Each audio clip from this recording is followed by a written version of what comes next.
Welcome back into today's video. We're going to be talking about the current situation that's going on with Trisha Paytas and their fiance, Moses Hackmon.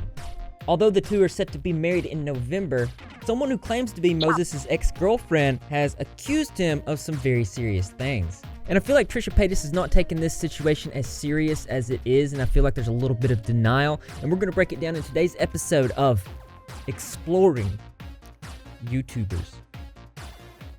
That's hot. If you're unfamiliar, before we go any further in today's video, I do want to shout out today's sponsor, which is myself. And we're going to be talking about the fundraiser that we've been running all year for RAIN to help survivors in difficult situations. If you go to my YouTube channel, on any video that says fundraiser, you can see the goal was $10,000. There's 108 days left. We've actually met the goal. We're actually exceeded it. We're almost at 12,000. I'd like to push it to get to 12,000. If you got a YouTube account, you're already connected, just press donate. Select one of the pre-selections here, or you can select other, and you can press $1. In fact, if you put $1, we can achieve this. My videos get thousands of views, and if you just paid the price of a coffee, this can happen. But speaking of that, somebody got me this mug. Check it out. This is what our community is about. This is something that I've always wanted to do, is raise money towards causes that are really important to me. And you've made that possible for me, and I'm super humbled by that. We're almost at 200,000 subscribers. And this is the kind of stuff that I want to do. It's what I'm passionate about. I want to raise money for causes like this. I want to help as much as we can. And that's also why I donated a portion of my income for this year. It's going to RAIN. Last year we did Feeding America. And if you guys have any ideas, you can let me know in the comment section below, because I want to do more stuff like this. I want to raise $100,000 next year. It's sort of like a dream goal of mine, and I feel like we can do that. I never expected that we would get this far with this fundraiser, but we are helping a lot of people and changing a lot of lives. And like I said, not possible without you, so I really appreciate it. Back to the video. Trisha Paytas has a YouTube channel called This Right Here with over 5 million subscribers. She's been posting some videos that do not pertain to the situation. And a lot of people's posted videos about this situation, making it incredibly difficult to navigate the situation. So I thought I would break it down and try to put it in a sort of like a chronological order of events so you could easily digest this. First off, we need to go back to April 4th, 2020 to an H3 podcast highlight, where I feel like this sets up the narrative of how Moses kinda withholds the truth, or just generally is not very upfront and forthcoming. Titled Trisha Paytas is dating Hila's brother. Trisha and Moses, Hila's brother, and Trisha Paytas, the saga continues. Oh, yeah. We're just going to have to get them on a call, because this whole thing is just, it's irritating me. And your brother, I have to say, he's so unforthcoming with us that it's irking me. It really is irking me. Because he always goes, oh, it was just, it was the quarantine and my place got broken into and I didn't have anyone to stay with. And I was like, okay. But I know your brother's not like that. Your bro's like self-sufficient. He's not like, oh, can I stay with you? My place got broken into. Right. He could stay with us. Yeah. You wanted to Trisha. He won't just admit that. He won't just tell me that he wants to Trisha or that he likes her. This was interesting for me to see, and I felt like I needed to show this to you, because even Ethan and Hila were having a difficult time discerning if Moses was telling the truth about this situation being the beginning of their relationship. Which I do think is important to say that they did meet on an H3 episode of The Bachelorette Round 2, and things progressed from there. Something I was thinking about was, I feel like there's a little bit of manipulation going on here, as Moses didn't have a high opinion of Trisha to start with. On the Old Frenemies Reddit, 12 days ago, somebody posted Moses had a 23-year-old girlfriend, and she finally speaks out about her relationship with him. Now, it's important to say that this person here their name is Daphne. That's the one that goes by Miss Mercury, which we're going to get into that on Instagram. So this is Daphne and Moses making fun of Trisha Paytas. You can see she posts a picture to which Moses says, "Burn me now." And there's more vulgar conversation making fun of her weight. So I think that we can at least both agree that the relationship started off a little bit sketchy, or maybe just Moses has a tendency hide things. And things, well, they came out. So this is Daphne's Instagram. She goes by Miss Mercury. I requested a follow, so maybe I can get into a DM conversation with her and figure out a little bit more details. Stay tuned for that. So it was on her Instagram story where she did a sort of Q&A with people to where she exposes that Moses actually cheated on her with Trisha Paytas, or Trisha Paytas with her, or he or both at the same time. It gets complicated. One person asking, were you talking to Moses when he reached out to Trisha? We were dating when I found out he was cheating with her through fans sending me her OF content with him. What did Moses say to you when you found out that he was talking to Trish? He told me it was a joke for the podcast when they were doing The Bachelorette. He said Ethan, told him to message her as a gag. He kept reassuring me it was all for entertainment. Mostly the Q&A got us to the point where it looked like Daphne felt like Moses and Trisha Paytas, well, they deserved each other. And I'm pretty sure she felt like this because Trisha was dismissing her by telling people that she was manipulative and making jokes about the situation. I don't care. Yeah. You're in? I don't care. Okay, got it. Whatever's meant to be, will be. The interesting thing to me is that the majority of the people that were commenting towards Trisha was not about Moses's past girlfriends, but maybe being manipulated, that there might be some cheating going on. You know, some concern there. But then Trisha, it fell on deaf ears. But the worst part about it is Trisha's been somebody that's been very vocal about standing up for survivors. And when people tried to come to her with this information, when this girl spoke out, she didn't handle the situation good at all. She actually did a members-only live stream where she talked about this girl a couple times. And what she said in this, it just makes me feel even more so that she doesn't understand the full depth of this situation, because she talks about this girl from 3 years ago when this situation is actually more current and several other things. And I just feel like, well, this is what she said. It's crazy that like when two grown people work past it, but then someone has to come along, right? From like, I mean, there's a person from like 3 years ago that you met one time. It's like, hey, this, and this, or whatever. And it's like, let someone be, right? Like I get feeling hurt and feeling rejected, right? Like there's text messages being like, this isn't working out. And then the person's like, yes, wish you all the best. Like I get being rejected is not good, because this person would be like, oh, what, you didn't want a relationship? Why are you with her? I get that feeling. I have been that person that's been rejected so many times. I'm like, why am I not good enough? Why am I not this? And it sucks. But like, to make things up, it's just like, it's really, really awful. And it just becomes to the point of harassment. It's like you see someone move on and move along. It's like, it just sucks that it just keeps getting worse and worse and worse. I really do feel like Trisha needs to open her eyes and look into the details of this situation. This is somebody that you're trying to marry, somebody that you're going to spend the rest of your life with. When a situation like this arises, you need to make sure you know everything. In the next pieces of content, I'm going to be explaining across what the things that are accused of Moses, and this could upset some survivors or people that are sensitive to these types of situations, so keep that in mind. Now, I do want to say I think there's a possibility that Trisha might not know the full depth of this situation, or they are choosing not to see it. As in one video that came out, they're at a drive-thru ordering some food, and one of the workers says that they noticed them on Rodeo Drive. This is interesting. I haven't tried the caramel thing yet. I saw you the other day in Beverly Hills. Really? Yeah, like near Rodeo Drive. And like, it was like you were wearing like, I don't know, it was like that big black wig that you had. On Rodeo?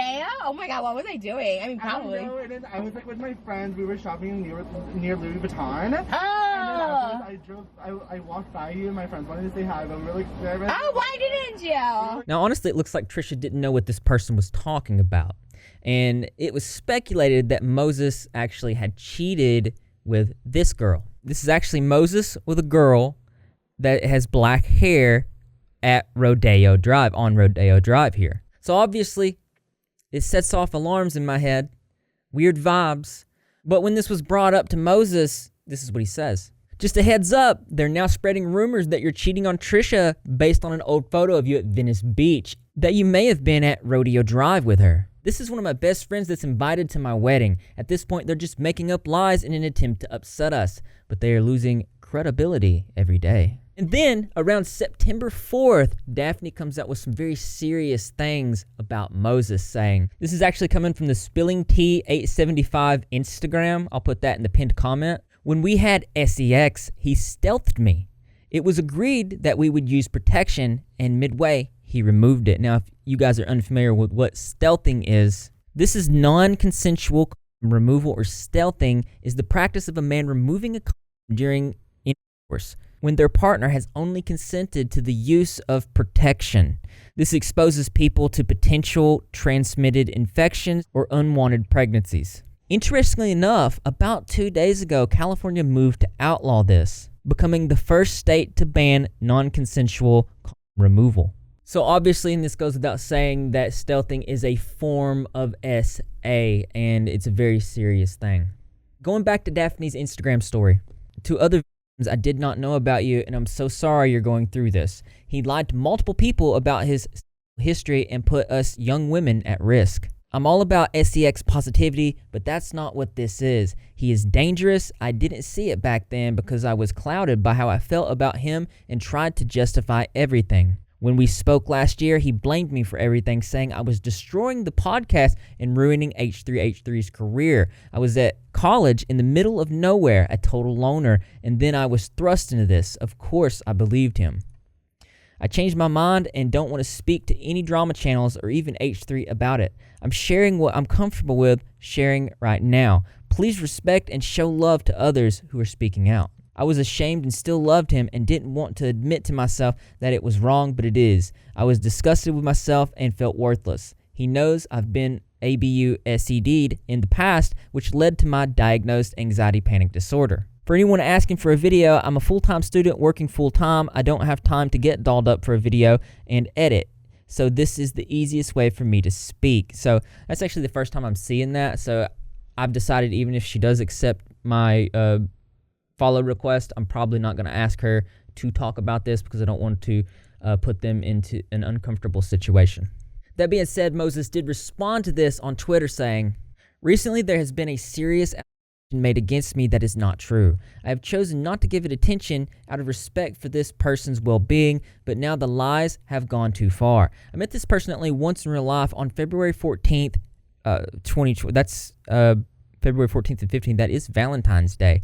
She is not my ex. She was never my girlfriend. I'm showing these texts to show the timelines of what actually happened. I made it clear I didn't want to lead her on, and that's nobody's fault. She continued to ask me to meet up with her and have a relationship with her after I made it clear I didn't feel we were a match. She got upset when me and Trisha started dating well after we stopped talking and continued to plead with me to date her and not Trisha.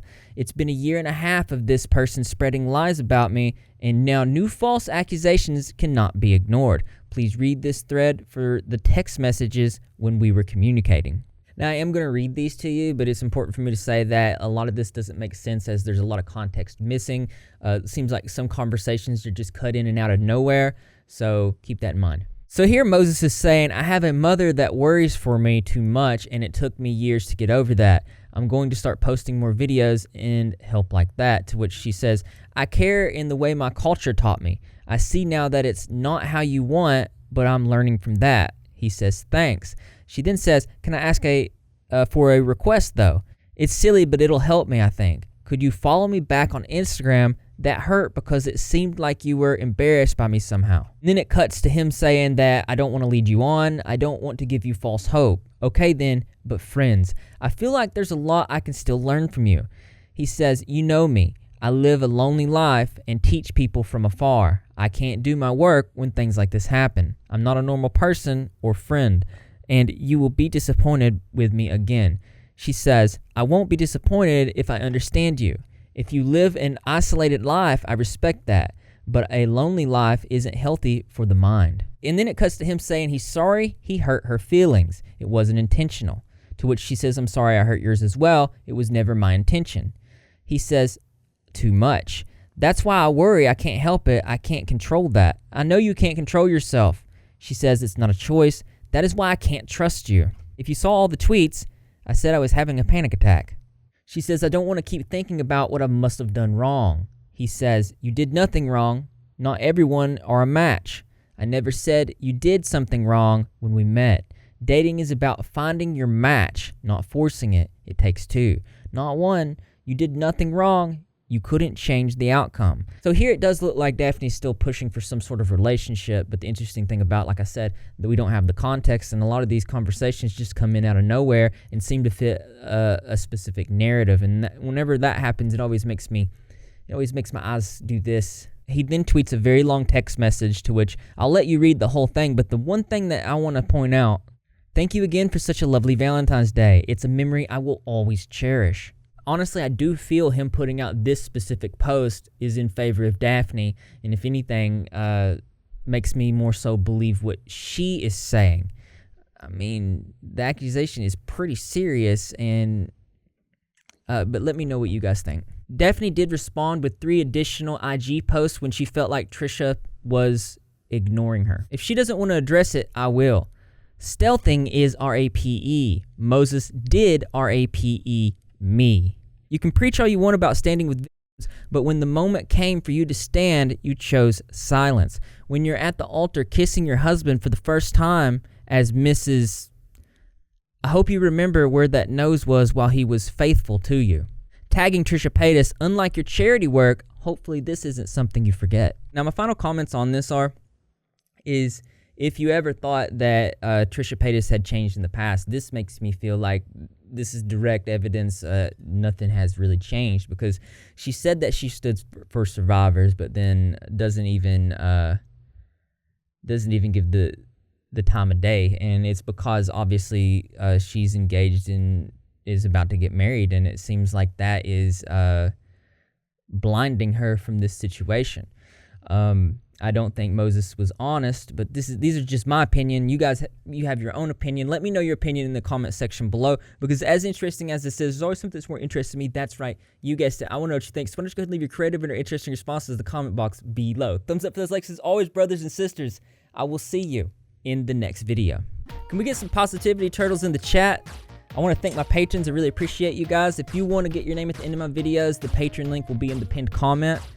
Other than that, I feel like I'm getting back in my rhythm, feeling good. I was coming off of depression for the last 2.5 weeks, but I feel good. I took a cold shower this morning, which if you've ever done that, I woke up the neighbors, but it's interesting. It did make me feel happier for some reason. That being said, also I want to say I'm really proud for how much money we've raised for RAIN. I feel like it's really important to promote it in this video, because that's just another way to show that you're repping your Greg, and how you do that. I go to subscribe, notification turn on, be in the comment section there every single video, because I'm going to be there. Greg the cat's going to be there, and the rest of the Repzilla community as well, and I expect to see you there too, because this channel loves you.